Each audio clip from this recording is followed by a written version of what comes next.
ಮೆಡಿಕೇರಿಯಲ್ಲಿ ಪ್ರಗತಿಪರ ರೈತರು ಒಬ್ಬರು ಅದಾರ ರೀ. ಅವರು ನಮ್ಮ ರೈತರು ಇದು ಸುಧಾರಿತವಾಗಿ ಚೆನ್ನಾಗಿ ಹೈನುಗಾರಿಕೆಯನ್ನು ಮಾಡ್ಕೊಂಡಾರ ರೀ. ಅವರಿಂದ ಒಂದು ಅನುಭವ ಏನು ಅನ್ನೋದು ಸ್ವಲ್ಪ ನಾವು ಕೇಳಿಕೊಳ್ಳೋಣ್ರಿ. ನಮಸ್ಕಾರ ರೀ.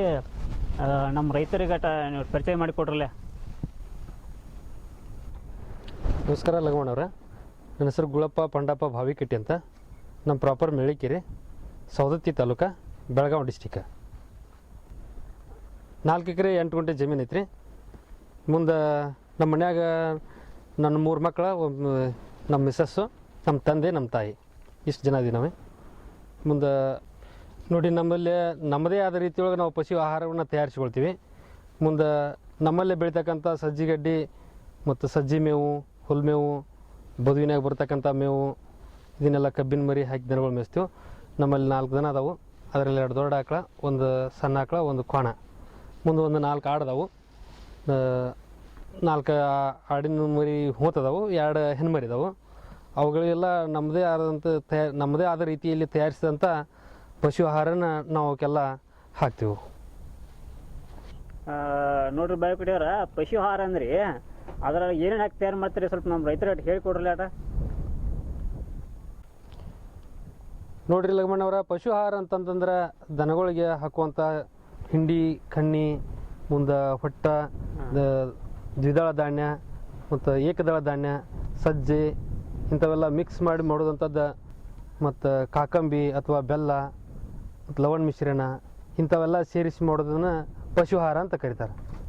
ಈ ಪಶು ಆಹಾರನ ನಾವು ಮಾರ್ಕೆಟ್ನಿಂದ ತರ್ತಿದ್ವಿ ಪೈಲ. ಈಗ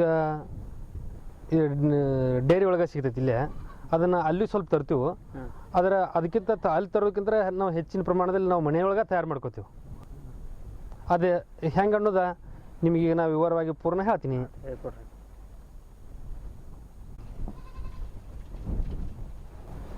ಲಗಮಣ್ಣವ್ರು, ಇದು KMFದಲ್ಲಿ ಸಿಗುವಂಥ ಹಿಂಡಿಕಣ್ಣಿ.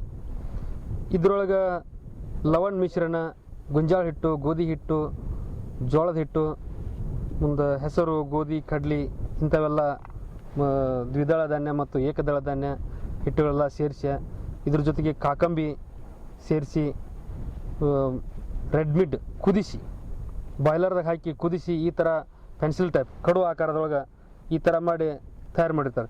ಇದೇ ರೀತಿಯೇ ನಾವು ಮನೆಯೊಳಗನ್ನು ಇದಕ್ಕಿಂತಲೂ ಕಡಿಮೆ ಖರ್ಚಿನೊಳಗೆ ನಾವು ಪಶು ಆಹಾರವನ್ನು ನಮ್ಮಲ್ಲೇ ನಾವು ತಯಾರಿಸ್ಕೊಳ್ಬೋದು.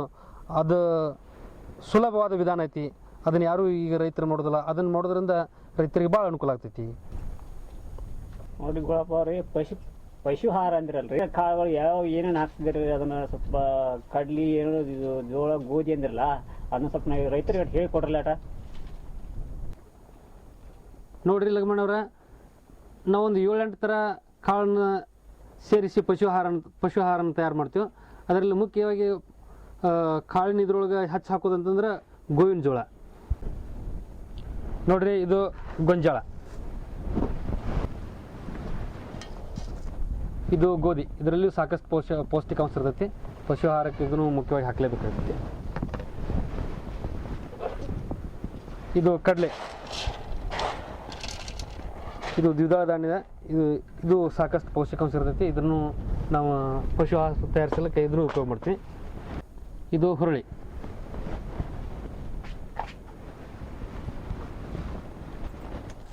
ಇದು ಜೋಳ,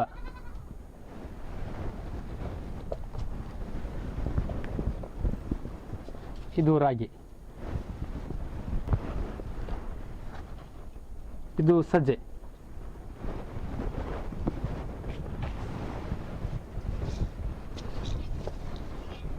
ಇದು ಸೋಯಾಬೀನ್,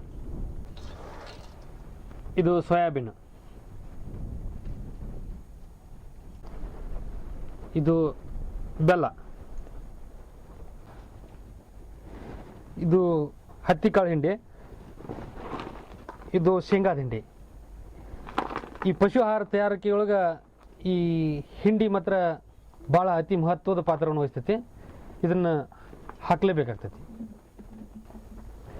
ನೋಡ್ರಿ, ಇವಿಷ್ಟೆಲ್ಲ ಕಾಳುಗಳು ಮತ್ತು ಹಿಂಡಿ ಕಣ್ಣಿ, ಬೆಲ್ಲ ಸೇರಿಸಿ ಪಶು ಆಹಾರನ ನಾವು ತಯಾರಿಸ್ತೀವಿ. ನೋಡ್ರಿ ಗುಳಪ್ಪ, ಇಷ್ಟೆಲ್ಲ ಕಾಳು ಕಡಿ ಎಲ್ಲ ಹಿಂಡಿ ಪಂಡಿ ಅಂದ್ರಿ, ಇದನ್ನೆಲ್ಲ ಹಿಟ್ಟು ಹೆಂಗೆ ಮಾಡ್ಕೋತೀರ ನಮ್ಮ ರೈತರಿಗೆ ಹೇಳ್ಕೊಡ್ರಲ್ಲ. ನೋಡ್ರಿ, ಹಿಂಡಿ ಕಣ್ಣಿ ಮತ್ತು ಬೆಲ್ಲ ಎರಡನ್ನೂ ಬಿಟ್ಟ ಈ ಉಳಿದ ಕಾಳನ್ನೆಲ್ಲ ಸೇರಿಸ್ಕೊಂಡು ಗಿರಣಿ ಹಾಕ್ಸ್ಕೊಂಡು ಬರ್ತೀವಿ ರೀ. ಈ ಬೆಲ್ಲ ಮತ್ತು ಹಿಂಡಿನ ಗಿರಣಿ ಹಿಟ್ಟದೊಳಗೆ ಸೇರಿಸಿ ಭತ್ತ ತೋಡು ಜೋಡಿ ಮಿಕ್ಸ್ ಮಾಡಿ ಎಲ್ಲ ಮಿಕ್ಸ್ ಮಾಡಿ ಒಂದು ಇದ್ರಾಗ ಚೀಲದಾಗ ತುಂಬಿಡ್ತೀವಿ. ನಮ್ಮ ದನಗಳಿಗೆ ಯಾವಾಗ ಬೇಕಲ್ಲ ಎಷ್ಟೆಷ್ಟು ಹಾಕಬೇಕಲ್ಲ ಅಷ್ಟು ಪ್ರಮಾಣದಾಗ ಸ್ವಲ್ಪ ನೀರಿನಾಗ ತೋಸಿ ದನಗಳಿಗೆ ಹಾಕ್ತೀವಿ. ನೋಡ್ರಿ ಗುಳಪ್ಪ ಅವ್ರಿ, ಎಲ್ಲ ಇದು ಹಿಟ್ಟು ಪಟ್ಟು ಅಂದ್ರಲ್ರಿ, ಇದನ್ನ ಎಲ್ಲ ಕೂಡ ಹೆಂಗೆ ಮಿಕ್ಸ್ ಮಾಡಿ ಹೇಳ್ಕೊತೀರಿ ಅನ್ನೋ ಸ್ವಲ್ಪ ನಮ್ಮ ರೈತರಿಗೆ ಹೇಳ್ಕೊಡ್ರಲ್ಲ.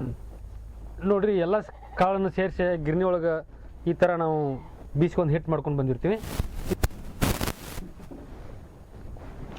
ಇದು ನೋಡ್ರಿ ಭತ್ತದ ತವಡಿದು. ನೋಡ್ರಿ, ಇದು ಕಡಲೆ ತವಡ.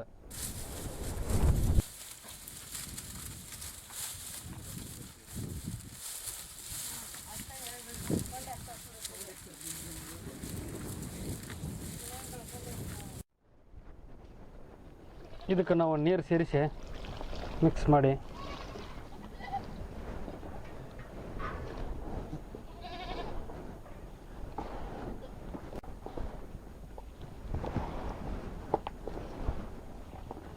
ನೀರು ಹಾಕಿ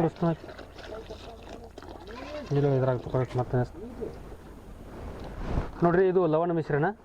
ಇದನ್ನು ನಾವು ತೋರಿಸಿದ ನಂತರ ಇನ್ನೊಂದಿಷ್ಟು ಹಾಕಿ ತಿನ್ನಿಸಿದ್ರೆ ಅದಕ್ಕೆ ಸಾಕಷ್ಟು ಪೋಷಕಾಂಶಗಳು ಅದಕ್ಕೆ ದನಗಳಿಗೆ ಸಿಗ್ತಾವೆ.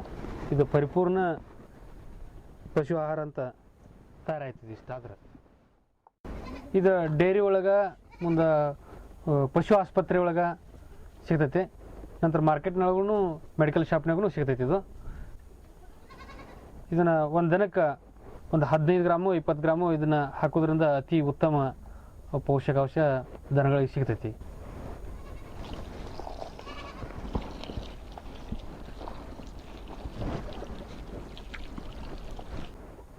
ನೋಡ್ರಿ, ಇಲ್ಲಿಗಿದು ಪಶು ಆಹಾರ ಪೂರ್ಣ ತಯಾರಾಗುತ್ತೆ. ಇದನ್ನು 3 ರಿಂದ 4 ತಾಸು ನೆನೆಸಿ ದನಗಳಿಗೆ ತಿನ್ಸಕ್ಕೆ ಅಡ್ಡಿ ಇಲ್ಲ. ಈ ಪಶು ಆಹಾರನ ಮುಂಜಾನೆ ದನಕ್ಕೆ ಹಾಕಬೇಕಾಗಿತ್ತಂದ್ರೆ ಸಾಯಂಕಾಲ ಊಟ ಮಾಡಿ ಮಲಗೋ ಟೈಮ್ದಾಗ ಇದನ್ನು ನೆನೆ ಇಟ್ಟು ಮಲ್ಕೊಂಡ್ಬಿಟ್ರೆ ಮುಂಜಾನೆ ಅಂದ್ರೆ ಪೂರ್ಣ ಎಲ್ಲ ಮಿದುವಾಗಿರ್ತೈತಿ. ಬೆಳಗ್ಗೆ ನಾವು ಇದನ್ನು ಹಾಕೋಕೆ ಅಗದಿ ಉತ್ತಮ ಆಗಿರ್ತೈತಿ. ನೋಡ್ರಿ ಗುಳಪ್ಪ, ಈಗ ಡೈರಿ ಒಳಗೆ 50 kg ನಾವು ಹಿಂಡಿ ಚೀಲ ತರ್ತೀವಿ. ಅದಕ್ಕಂತೆ ನಾವು ನಿಮಗಂತೆ 50 kg ಹಿಂಡಿ ತಯಾರು ಮಾಡ್ಬೇಕಾರೆ ಯಾವ್ಯಾವ ಸಾಮಗ್ರಿ ಎಷ್ಟೆಷ್ಟು ಪ್ರಮಾಣದಾಗ ಹಾಕ್ತಿರೋ ನಮ್ಮ ರೈತರಿಗೆ ಹೇಳ್ಕೊಡ್ರಿ. ನೋಡ್ರಿ ಲಗಮಣ್ಣವ್ರ, 5 kg ಹಿಂಡಿ ಕಣ್ಣಿ ಸೇರಿಸಿ ಎಲ್ಲ ಜೋಳ 3 kg, ಗೊಂಜಾಳ 3 kg, 2 kg ಸೋಯಾಬೀನು, 2 kg ಸಜ್ಜೆ, 3 kg ರಾಗಿ, ಈ ಥರ ಎಲ್ಲ ಸೇರಿಸಿ 25 kg ಮಾಡ್ತೀವಿ. ಮುಂದೆ 25 kg ಭತ್ತದ ತೌಡು ಸೇರಿಸ್ತೀವಿ. ಒಂದು 5-6 kg ಕಡಲೆ ತೌಡು ಸೇರಿಸ್ತೀವಿ. ಸೇರಿಸಿ 50-55 kg ತನಕ ಮಾಡ್ತೀವಿ.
ನೋಡ್ರಿ ಗುಳಪ್ಪ ಅವ್ರಿ, ಈ 50 kg ಪಶು ಆಹಾರ ತಯಾರು ಮಾಡೋಕ್ಕಾಗ್ರಿ ಖರ್ಚು ಎಷ್ಟು ಬರ್ತದೆ ಅನ್ನೋದು ಸ್ವಲ್ಪ ಹೇಳ್ಕೊಡ್ರಲ್ಲ.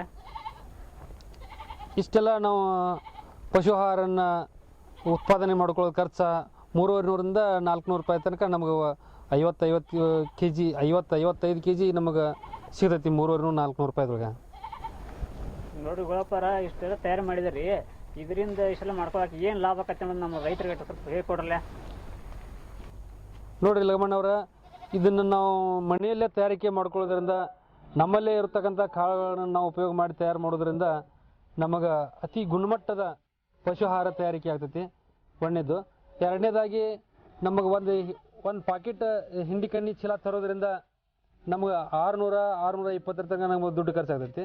ನಮ್ಮಲ್ಲಿ 350-400 ಒಳಗಾಗಿ ನಮಗೆ ಹಿಂಡಿ ಕಣ್ಣಿ ತಯಾರಾಗ್ತೈತಿ. ಮತ್ತು ಅದಕ್ಕಿಂತ ಅತ್ಯುತ್ತಮವಾದಂಥ ಆಹಾರ ತಯಾರಿಕೆ ಆಗ್ತೈತಿ ಅನ್ನೋ ಉದ್ದೇಶದಿಂದ ನಾವು ಇದನ್ನು ನಮ್ಮ ಮನೆಯೊಳಗೆ ತಯಾರಿ ಮಾಡ್ಕೋತೀವಿ. ಇದು ನಮ್ಮ ದನಗಳಿಗೆ ಅತಿ ಉತ್ತಮವಾದ ಆಹಾರ ಆಗ್ತೈತಿ. ಮುಂದೆ ಅದಕ್ಕಿಂತನೂ ಇದು ನಮ್ಮ ದನಗಳಿಗೆ ಹೆಚ್ಚು ಪೌಷ್ಟಿಕ ಆಹಾರ ಆಗೋದ್ರಿಂದ ನಮ್ಮ ದನಗಳು ತಯಾರಾಗ್ತಾವೆ. ಮುಂದೆ ನಮ್ಗೆ ಅದಕ್ಕಿಂತನೂ ನಮಗೆ ಹೆಚ್ಚಿನ ಪ್ರಮಾಣದಾಗ ಹಾಲು ಸಿಗ್ತೈತಿ. ಇವೆರಡೂ ಉದ್ದೇಶದಿಂದ ನಾವು ಇಲ್ಲೇ ಮಾಡ್ಕೊಳ್ಳೋದು ಅತಿ ಉತ್ತಮವಾದಂಥದ್ದು ಅಂತ ನನ್ನ ಅನಿಸಿಕೆ. ನೋಡ್ರಿ ಗೋಪಾರ, ಈಗ ಅಂಗಡಿಯಾಗ ಬೇರೆ ಕಡೆ ಮಾರ್ಕೆಟ್ನಾಗ ರೀ ಹಿಂಡಿ ಕಣ್ಣಿ ಸಿಗ್ತೈತ್ರಿ, ಅದಕ್ಕೆ ಮುಂದೆ ನೀವು ತಯಾರು ಮಾಡ್ಕೋತಾರಲ್ಲ, ಇದಕ್ಕೆ ಏನು ವ್ಯತ್ಯಾಸ ಅನ್ನೋದು ನಮ್ಮ ರೈತರಿಗೆ ಹೇಳಿಕೊಡಲ್ಲ ಅಟ. ನೋಡಿರಿ, ಮಾರ್ಕೆಟ್ನಾಗ ತಂದಿದ್ದು ಮುಂದೆ ಆ ಕಡೆ ಈ ಕಡೆ ಹೊರಗಡೆ ತಂದಂಥ ಹಿಂಡಿ ಕಣ್ಣಿ ಒಳಗೆ ಯಾವ್ಯಾವ ಪ್ರಮಾಣದೊಳಗೆ ಏನೇನು ಇರ್ತೈತೆ ಅನ್ನೋದು ನಮಗೆ ಗೊತ್ತಿರಂಗಿಲ್ಲ. ಅವ್ರು ಎಷ್ಟು ಪ್ರಮಾಣದಾಗ ಹಾಕಿರ್ತಾರೋ ಅದು ನಮಗೆ ಗೊತ್ತಿರಂಗಿಲ್ಲ. ಈಗ ನಾವೇ ತಯಾರಿಸಿದ್ದೀವಿ ಅಂತಂದ್ರೆ ನಾವು ಯಾವ ಪ್ರಮಾಣದಾಗ ನಾವು ಯಾವ ಪೋಷಕಾಂಶಗಳು ಹಾಕಿ ಅನ್ನೋದು ನಾವು ಪರ್ಫೆಕ್ಟ್ ಗೊತ್ತಿರ್ತೈತಿ. ಯಾವ ಪ್ರಮಾಣದಾಗ ನಾವು ಎಷ್ಟೆಷ್ಟು ಹಾಕಿರ್ತೀವಿ ಅನ್ನೋದು ನಮಗೆ ವಿಶ್ವಾಸ ಇರ್ತೈತಿ. ನಮ್ಮಲ್ಲಿ ಇದನ್ನು ಮಾಡಿದಂಥ ಬೆಲ್ಲ, ಹಿಂಡಿ ಕಣ್ಣಿ, ಶೇಂಗಾ ಹಿಂಡಿ, ಸೋಯಾಬೀನ್ ಹಿಂಡಿ, ಮುಂದೆ ಭತ್ತ ತೌಡು, ಗೊಂಜಾಳ ತೌಡು, ಗೋಧಿ ತೌಡು, ಕಡಲೆ ತೌಡು, ನಮ್ಮಲ್ಲೇ ಬೆಳೆದಿರೋಂಥ ಪೌಷ್ಟಿಕಾಂಶ ನಮ್ಮಲ್ಲಿ ನಾವು ಬೆಳೆಸಿರೋಂಥ ಪೌಷ್ಟಿಕಾಂಶ ಫ್ಯಾಕ್ಟ್ರಿ ಒಳಗೆ ತಯಾರಾದ ಹಿಂಡಿ ಕಣ್ಣಿ ಒಳಗೆ ಸಿಗಂಗಿಲ್ಲ. ಅವರು ತಮ್ಮ ಪ್ರಾಫಿಟ್ಗಾಗಿ, ತಮ್ಮ ಲಾಭಕ್ಕಾಗಿ ಅವ್ರು ಮಾಡ್ಕೊಂಡಿರ್ತಾರೋ, ಅದನ್ನು ನಾವು ವಿಚಾರ ಮಾಡೋಂಗಿಲ್ಲ. ನಮ್ಮದೇ ಆದಂಥ ರೀತಿಯೊಳಗೆ ನಾವು ಮಾಡಿದ್ದು ಅಂತಂದರೆ ಇದ್ರೊಳಗೆ ಅತಿ ಉತ್ತಮ ಗುಣಮಟ್ಟ ಇರ್ತೈತಿ. ನಮಗೆ ಹಾಲು ಮತ್ತು ಆಕಳ ದೇಹ ಪೋಷಕಾಂಶ ಇದ್ರೊಳಗೆ ಹೆಚ್ಚಿರೋದ್ರಿಂದ ಆಕಳಿಗೂ ಚಲೋ ಆಗ್ತೈತಿ. ಮತ್ತು ನಮಗೆ ಉತ್ತಮವಾದಂಥ ಹಾಲಿನ ಆದಾಯನೂ ಬರ್ತೈತಿ. ಅದಕ್ಕೆ ನಾವು ನಮ್ಮದೇ ಆದಂಥ ತಯಾರಿಸಿಕೊಂಡಂಥ ಪಶು ಆಹಾರನ ನಾವು ಉಪಯೋಗ ಮಾಡೋದು ಭಾಳ ಉತ್ತಮ ಆಗಿರ್ತೈತಿ.